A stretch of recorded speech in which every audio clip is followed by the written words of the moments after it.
Yo, miawezo. Miga eva miagbo le Eritrea. E didi mi mega se miamen kokpo. Mi va imo keke viade. Webe mi gboto mi afe mo keke ya.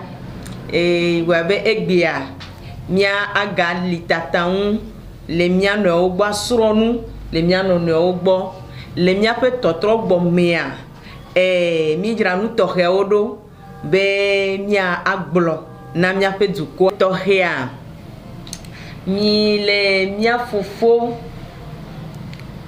Janiare pom le nye. E mia paji edo. Enu ide dadi. Sukude dadi. Vo sukulu a. Nkwayo ya English mole. Vo mayo ye mkonto. Seiram.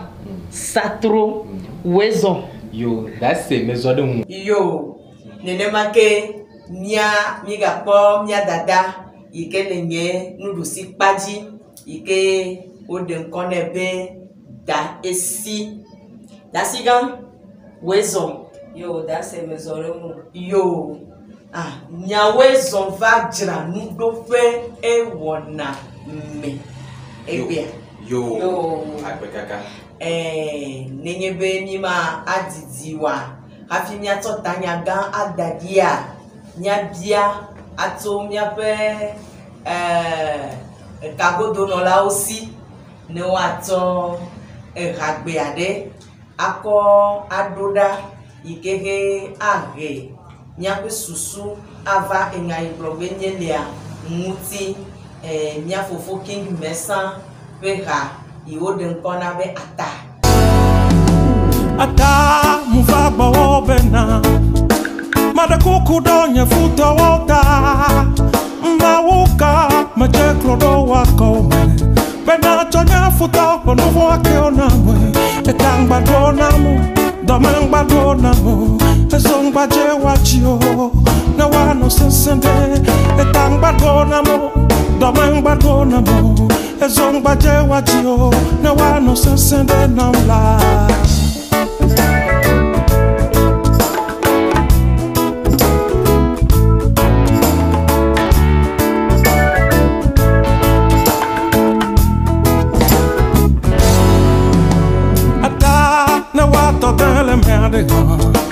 Tanyoa nyama jesi wolo Ao mawuka ne futo to dele merde Nyama nyabe wenye nuse katatosia Etangba donamo Domengba donamo Ezongba je wachio Ne wano sesende Etangba donamo Domengba donamo Ezongba je wachio Etangba donamo Yo, akpena miape teknika de atame hagbenui ke opona mi fianti to mia fofo ekegi mesa gbo. Yo, gban khafi mia ija matro de mia dadanguti eye magbule ale puire kube egbe ami va do ejesibe na church wo va subo ale gbegbe. Le church wo pe gbo susume a ewebe mia no nyonwo omega temule apeme non eye miavio pe rere nanawa ele kuhi domle emoji kude eyangutia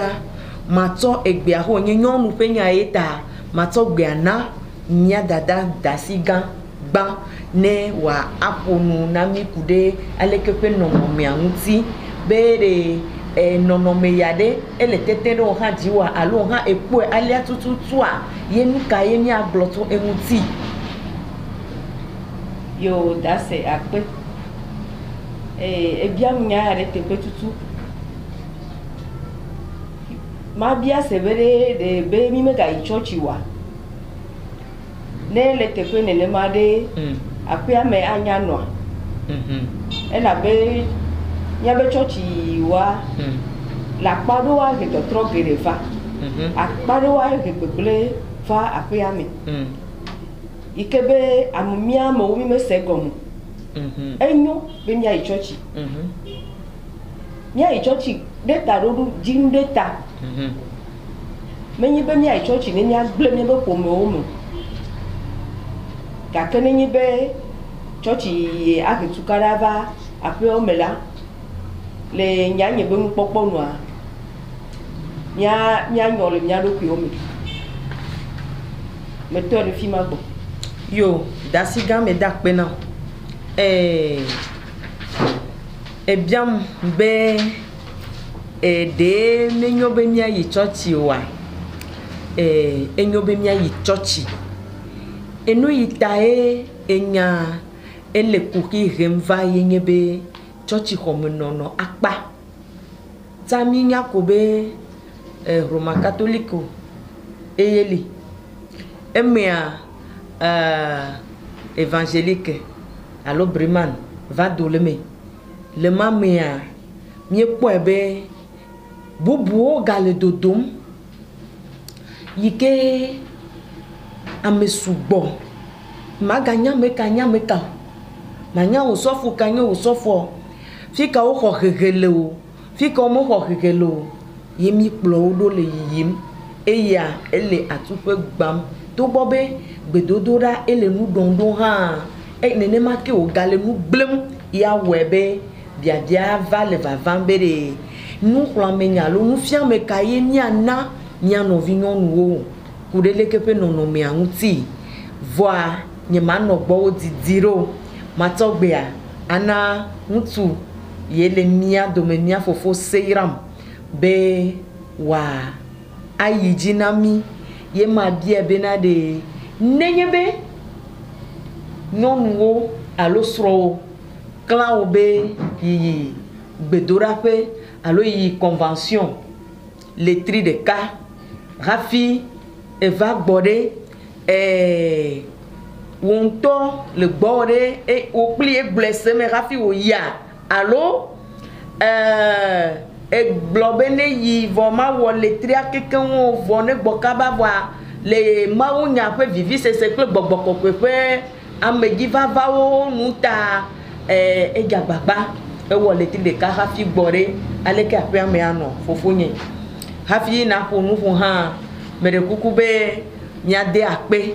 tohe na nyape emeri de doyo ke wona mi o leta mia fofo seiram egbe algbo atenu ado nyamanti na mi vide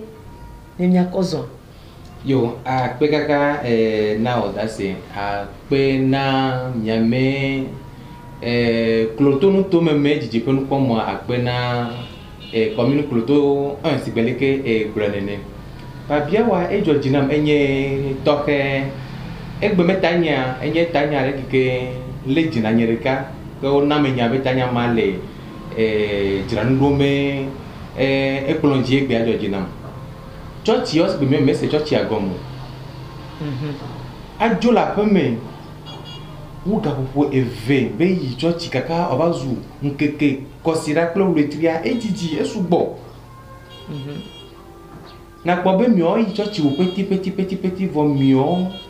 gbo yi wo meno nyinya gale yovo church ko vana mi ne yovo de amegan popo alo amegan de diwo nyaga de diwo me titi na kole church ko me vo mi va church asigbebe mi ma pe me gbanto mi me do pe gbanto e vulu to ne me yi church ola pastor yo father yo ena pozo me now nyate pe onye ena titre onu choke mfa ona titre mu o je gbeche dora pe nu gbele na oro na do si dan pro be ya be ni choke me ka ba church wa ya tai ena adefu be nyonu na jola pe me ka popo gede bayim ke ka bayim le tria enye menu popo nu menyu ego menye be ne nyono jola pe me atupedo gbelegbe do man ba bia ona ba yingo wu nene atupedo gbelegbe a nyono me no pe mo nyono me no ncho ko mo no de vi opo de vi o jagala ncho epo nyono bubu lekin bo ya mi gbelegbe ta ajoro ayi chochi le ga popo gede unke ke ka yi ko sira ba po le tiria me le sere ke mo lo ba ko fini bangbo yo mi da pe na mia fofo seiram de enya ya ke nu de na mi fiata me le sere ke mo voir me va quoi do gesibe ni ameyo le church ya non fifi la wu fia wenye ɖekakpui kple ɖetugbui wo yiwoe edɔ le mía dzi míate ŋu ada agble míate ŋu awɔ míame masɔn dɔ míate ŋu awɔ nane yi ke he ene míewɔ mawa míate ŋu ɖe míame nuwoliawo akɔ va na le tsɔtsia be pastor ake ne kpɔ ɖu fada ake ne kpɔ ɖu imam ake ne kpɔ le me vɔ he mi jenawo nyɔnu tugbɛgɛviawo kple ɖekakpuiviawo pete míwo katã mi ve yi tsi tsɔtsi xɔa me ɖe biabia se nyi be ɖe ame ka nakpɔ neneme ɖekakpuiawo kple ɖetugbuiawo dzi o míanɔ tasi gã yo tase akpe be gatrɔ ɖe gbɔnyi nyateƒe mía viwo la ele fu ɖe be mía viwo woadzo le aƒe me ava yi nɔ tsɔtsi xɔ me yi ke be dzilawo wole fu kpe le aƒe me woma kpe ɖe wo ŋuti o dzilawo kpe fu kakakaka woayi woagbɔ va ne manya hehe yi ke xɔwo va le tsɔtsi xɔa me yi menya leke wole mawu nya gɔme se ɖo ne wogbɔ va ne dzila be ya gblɔa woada gbe wo dzilawo enu ke ya wole mo dzi enyi menya nya yi ke gblɔ pastor hã le na wo pastor wo mevi ɖe kpɔkpɔ tae lo fada wo mevi ɖe kpɔkpɔ tae lo kafra ne mi gblɔe ne etɔ tome nɔ la wo ne tsɔ ke mi nu ne nyo ko gblɔ mi le ta wo ne míakpɔ gbɔ be mía viwo la wo ne trɔ ɖe mía dzilawo ŋuti ne mi megbɔ be megayi tsɔtsi o woayi tsɔtsi woakpɔ game nyuitɔ woagbɔ woakpe ɖe dzilawo ŋuti ɖe wo ŋutɔ be dedienɔnɔ kpɔ ye ta mi le gblɔ ɖo imenya ne meɖo nya ŋuti na wo o eɖo nya ŋuti nyui ɖe magatrɔ yi dzi atsɔ gbea na mía fofo Seiram groupe musical eɖe ma no yi nusrɔ̃ƒe groupe musical no yi nusrɔ̃ƒe 18h retrɔ gade eyi ezan oui gamelamo 23h eza oui hafi wo na ba na gbɔ ya ne kpɔ pastor axe gblɔ la pastor na be me kpɔ mɔ na gblɔ ko wo gefi ƒode nyawo gblɔ ɖo ɖa wo ɖe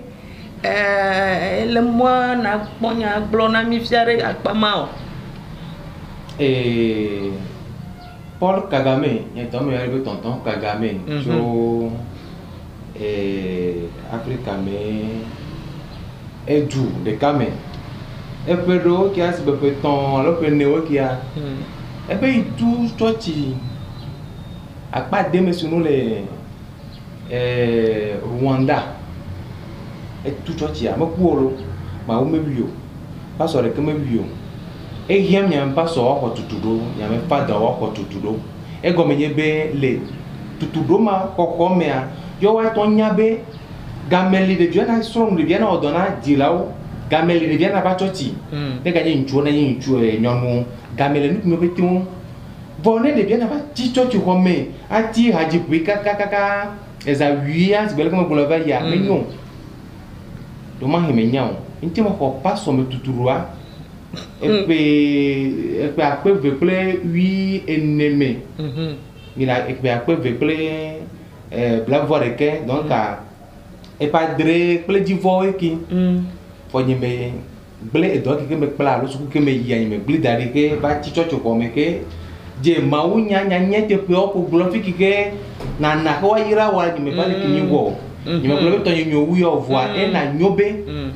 nyame pastor nyame fada o wa ase gɔme be ehiã be ɖeviawo nɔ alo dzila nyɔnuawo evinɔwo woni nɔ aƒe me woanɔ wa dzilawo gbɔ nono aƒe na gba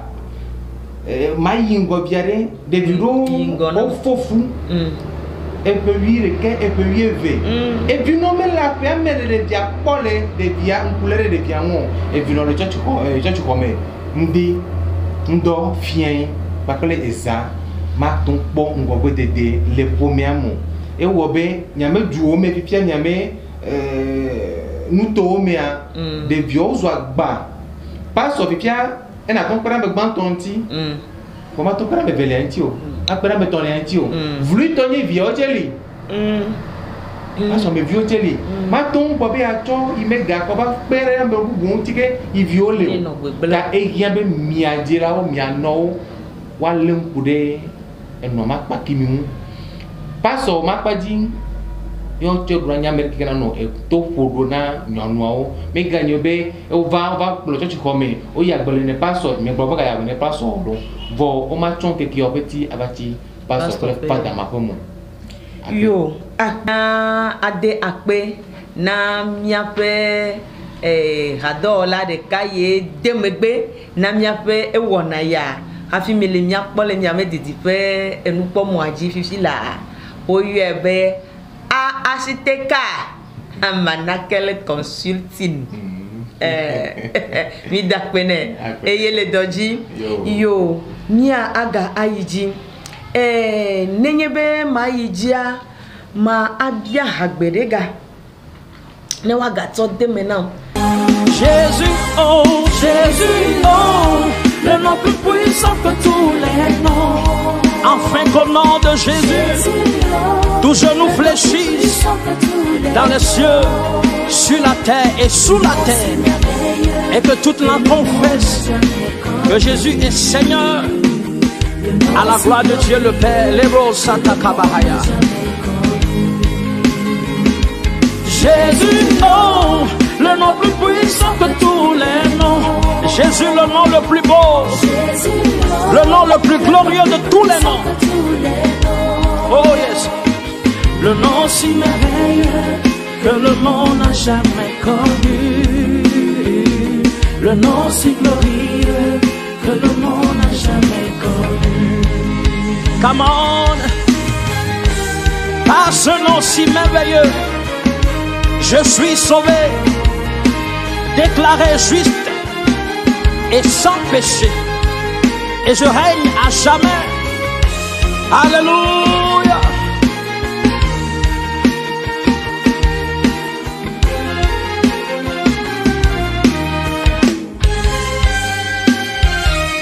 Digne, magnifique, victorieux, ce nom Jésus, vraiment si doux, il est mon roi. Yo, akpe de hagbea eta. Hagbea, yona gina munto, nye gavado, mebere, enya, potole to nye koko. Enyon wa ugba pia meno, muto ogbe tetere me, egwebe, ho nyebe, wule, begbelea, wule didimbe yuwa kwe kude na nentita,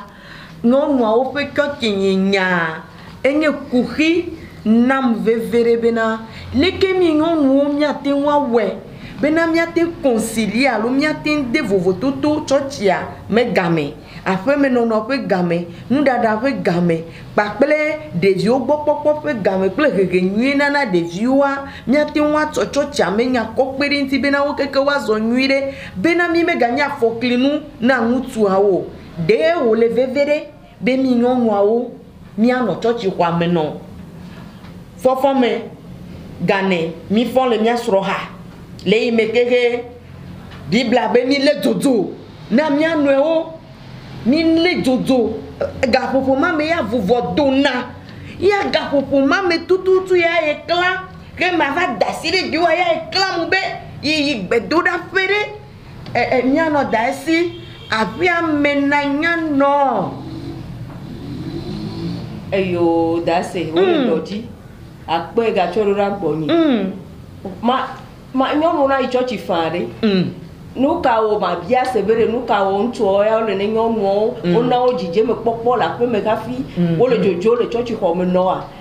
ta me nyono church ko me o po nukunu a o po jije me le church ko me no gbo ba pe me a o me jije me no tu de me o chene ne kwa o me la me le nwire da se nyono na church fa sere ke me pio na me fo na me po bo na me wonu ike ma o dadi no ko eviwo me la peme ne o la peme wa da no de wa po gbo de nya iblo me le dasi me ga pato nya wo me be fofo me gane on to nya fofo me gane nu ka we ya gi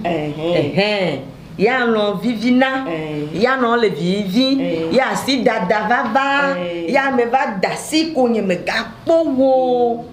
ko e va gbo va ge nu plan fine to han e be yi to churchi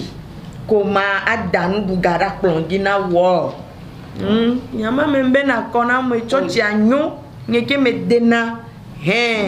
voi akpama obe na egbenya ton ko be nye sro to he de sro kwa e do la wo de sro de pe do oji ele bibla me le dasi nyeme gbo dasi ele bibla me pe ne no na de lenti obe ya wa to efie kaka na fonle enyode ye fofo me gane to de ya va gble lenti wa dasi lenti nye masubo ma unye gba ka fi ma ba pombo me nye wo nye ma unye ore ntu anye ma unye me nya be sroto me nyu ga ke ma pombo be ma yi church ma gbo ma ba pa ko me gbo ne be ya do tukara nam bo anye veve se namwa ma va no church ko me ne jinye jeme ya ma gbo ba ko me lo yo metro de ngo mya fofo se yiram nya no nyonu awo molo enyava ke nyenye me yi church ya o ne dasi me pomo kwa he me gbo asigbe ki ame galio ya me bigi ko ya me be ki pastor agbora pemere age pastor plus wa subonre ele tepea pastor ko yesu bo mi alo le jinye jeme nya me sketch alo mujakada de demea amer de no gbogbo be hicho chochi ta o bien se ta ya de yesu efia maria na ni no kwa alo obien se venene nyato meka no ta de bune no nyande gbogbo fifia be cho wo tro kaka ezawi kaka gane meto nuka ta odun ko ni be fo ni gba gba en mi sori no to tu fo me to kimi na gba nya no na mi afo matin no ko gane meto kimi yo no hareji aje kana sia to ganga si yesu wonamna ade matenwa blo kia era ba kolo mi kula nyazer kabela ezanyu kaka yundime fifia ore hakimi aji engolo bere e to file ko chota ye eme apelika kosino maga ona yo ade ke matenwa ala kosino nya kosino mchoko kusi tome godri chota ko nya filea e demeni emi ije ya mi jo fojo church fo me gane me glo church me nyolo church nyo fo e hiabe nyonu na adebubu esron awode dotasi ye po ye me ba do ma hin jole do me yi alo yi moji gbova enu tikoni kosira me petit yo dire me viere e be kilili obo be rattrapa mi non do yor francis ba me be rattrapa rattrapa je me gambe doa mi anobe yi ma ton va emeneno mere lo me khosebe e yawe va ona ya do yibe unto dana sinyonu va pona nyonu vo ne va bien nya gomela e ya me kona tutu to mitano ya me deon vo masia mo avec oui blé de viande dare que me bova nyimpe la romeo ne me unto yi do me kaka gbone me ponyonu la pe mo la ye me jila me nona ye me tepo kwa mirola lenkudele kepe enya wonti de kakwe to idome ye nyamenyala ma go dizizi ple pression no ino le dome nde kaki ke na ton fa jino sibele ke mi ano le blobe ne ito tipo na fa enye be na ba posron ple viola pe me ya ba do de vio mo pole ti jo mo po runjo ya bia onota yo bo be ono jomi jo ya re to tira e gavena ora e kimio e ho nyono me popo de vio me popo ija fajina oche ne gbova njo nyono akwa kutera sio sronye wezon leke do me yido e vivina vivia nyono me leo Devi o podi kono o po o boy ke va do la ba o papa mo di be va do e do le yo wu mo du nu egbo kika mama ira bo ziton la ko to ti yele ju nke kiame mele te pe o ta ne mi baba ne na e jona tina be nya po mi ano e nya sro la be me vonu kata wo nye be na mia o nyonu o ya ko mi me do game na mia me ma usubo ko ne mi le nu sa asigba he do afire kwa ne gagbe nya je mia si do ko la mi le ma wo gbo kaka dim osofo me mogble ewe na grero ebugble yeme esurama udodo ejochi ple tomo na no tu yeme be mi me ga ne olo vonu kata onyi ne negasia gamero dasi eyo dase wole doji mi o pete le doji enyeme le gbogbo bede de me yi churchi yeme yi gbedora pele ndo ga eve to ma ore ye me po ajije me nwi ye me po nukunu ye jona jinam ne me jira pa nyeme rovo ne me jo igbedora pe ya me ganya pe me nya ode ya me ganye kuhina mode tanye ya me globere amesia me atenwa yi gbedora pe fi ko opo jije me le atenwa yi ne ga me ke juru la e jira ma pe me ro ne ga me ke juru agbofa na mia novi yo na de megbe na mi hafi mi le mia pon le mia pe didi pe enu po mo odia enye établissement Ino Production akpe mi de akpe na agence kwasozevi.com yon ha gana mi le mia pom le mia pe didi pe enu po mo aji obe nyame emegbe dawe mao mi le akpe dana o gbogbo re dasi gbe algo yo mo hogbe a enu ne yo ko jira mi le do menye be ke me gbolo nya nyonu ba paji si be me te oji le pastor oji ta ne wa no ne aji da yo nya nyonu re nyo ha mi to va glo emi ano church for me ka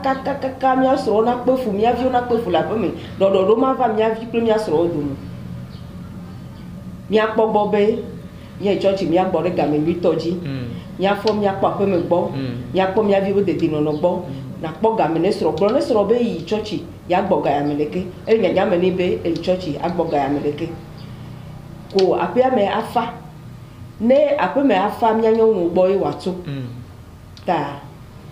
mi ai church ka ke mi akpo apo me be nya ogbo gba lo be mi jale yo akpe nya to gbe na mia efofo Seiram Satro Manakel okay akpe kaka that's it akpe mi bronya ozan mi lita ali ali asi enyo ozan